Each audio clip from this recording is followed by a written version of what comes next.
El futuro de América depende de nosotros. Gracias.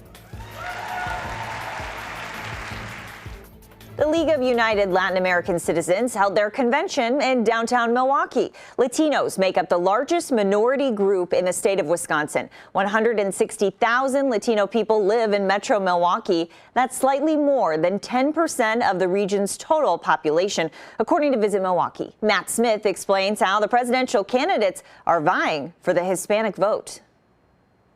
At the Wisconsin Center in downtown Milwaukee, the message from LULAC's CEO this past week was clear. And you're registered to vote. And it's our duty and responsibility to make sure that we're registering and we're turning out to vote. For us, it's building political power. As you know, next year is a very important year. An estimated 20,000 people were in Milwaukee for LULAC's 90th convention, one of the largest Latino civil rights groups in the nation. And that's why more than a half dozen Democratic presidential candidates arrived in Milwaukee, too. The power truly rests with people who get engaged, who get out there, who fight for what they believe in. Eduardo is living proof of that. He's also living proof that the fight is not over. Senator Elizabeth Warren was one of 4 candidates who held events and participated in a presidential town hall Thursday, courting not only Wisconsin voters in the key battleground state, but the ever-growing Hispanic vote. This is my third visit to Wisconsin.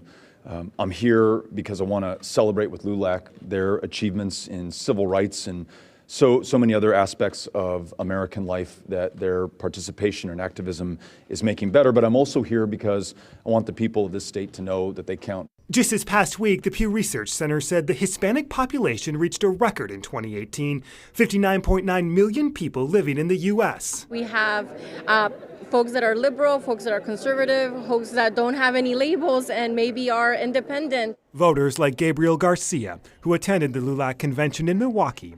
Garcia lives along the border in Texas. He likes President Trump's approach on immigration, but doesn't know yet if he'll vote for him in 2020. I want to see the new candidates and see what they have to offer and see how they're going to deal with that portion of the crisis. In Wisconsin overall, the Latino voting population is relatively small but growing. And given the state's sometimes razor-thin margins, the population matters.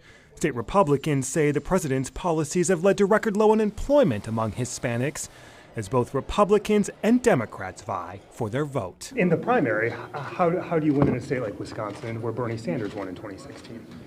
Well, we're going to work hard. You know, this isn't the first time I've been here. I was here a couple of months back before a lot of candidates had visited. We're going to come back to Wisconsin and the rest of the Midwest. For Up Front, I'm Matt Smith. A few other candidates agreed to answer our questions, so we asked them, as president, what would you do for Wisconsinites? I know there are some of the concerns we're hearing about the agriculture industry continuing to face many challenges and uncertainties. I think addressing those challenges through a more constructive path that provides certainty and dealing with our trade policies plays a huge role in that, along with a number of other reforms that we need to see. So what I want to do for Wisconsin is what I want to do for everyone. I want a massive infusion of economic hope and opportunity into the sinews of American civilization. Immediately, universal health care. Immediately, raise the minimum wage to $15.